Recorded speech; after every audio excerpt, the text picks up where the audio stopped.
Greeting, dear ones. I'm Kryon of Magnetic Service. I want to talk about energy. And in that, I must review. For the whole pinnacle of the message is what the ancients said and gave to you long before the Western predictions happened.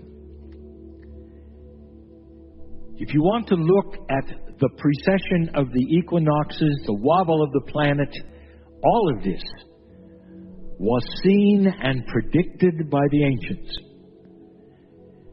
This was from the stars. The ancients knew the planet. They knew the consciousness of the partnership. And all over the globe, the message was the same. That if you would pass that precession of the equinoxes, that time, the stripe in the sky, which is the Milky Way. So the prophecy actually comes from the ancient ones, from the stars. And you sit today in the modern world within the prophecy. The teachings of Kryon are to then bring you up to date and up to speed, not only with the prophecies, but what's next. What does it look like, a change of energy? What does it look like, a change of consciousness? Human consciousness is allied to nature. We brought you science long ago. We told you about the magnetic grid, part of the Earth's science today, but the partnership for the ancient ones. Did you know there were hunting grids? Did you know there were places that the animals would go intuitively on grid lines that were known by the ancients that helped them to hunt? This is the partnership we speak of. And it continues today. In a modern way, we will say that you are allied with the magnetic grid, with the crystalline grid, with the hunting grid, with all of those grids that the ancients knew of. You still are. And so what I'm about to tell you is the ancient prophecy said that the energies of these would shift and change. In the channels that we have given, we have told you about the proof of the alliance, of the measurements of the magnetic grid and of consciousness. We've given you information that things are going to shift in ways you don't expect. I want to talk about polarity and how polarity is beginning to shift even beyond what you thought it could. Some of it is chemistry, some of it is physics. I would like to define, just for now, as an example, what you have called osmosis.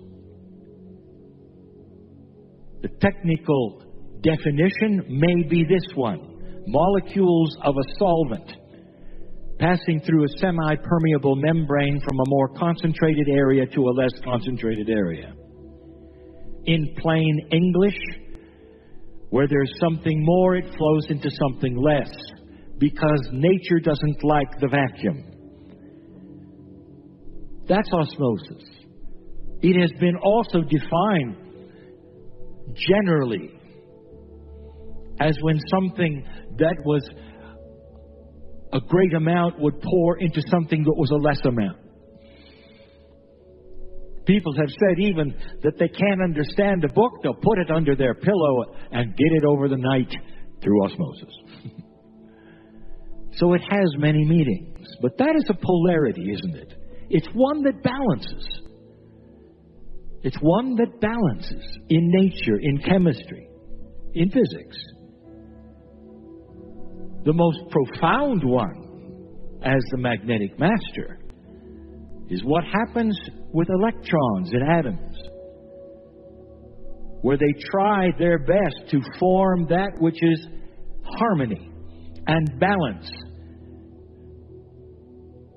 When you see something magnetic, it may have too many or too few electrons in the atoms that make up the solid.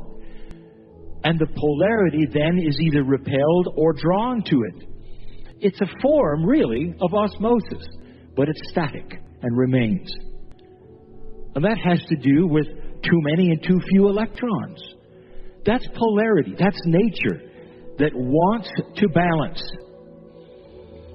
And yet there are things that don't apply, that never have. You might find it interesting. One of the things that never followed those rules, really, was light. Now, darkness is often defined by me as the absence of light. You would think if you have something dark and light, whether it's metaphoric or actual, that light would want to flow, therefore, into a dark place, and yet it doesn't. And therefore, a dark and light ratio on the planet would remain the same, because there's nothing to harmonize it. There's nothing to make it flow one way or the other.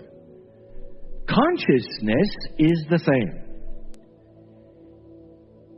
I've told you, dear ones, a scenario of past lives that you would have, that you have gone through them, even with a high consciousness. It didn't take over from a low one. There was no real polarity. If there had been, this land would never have fallen to the invaders.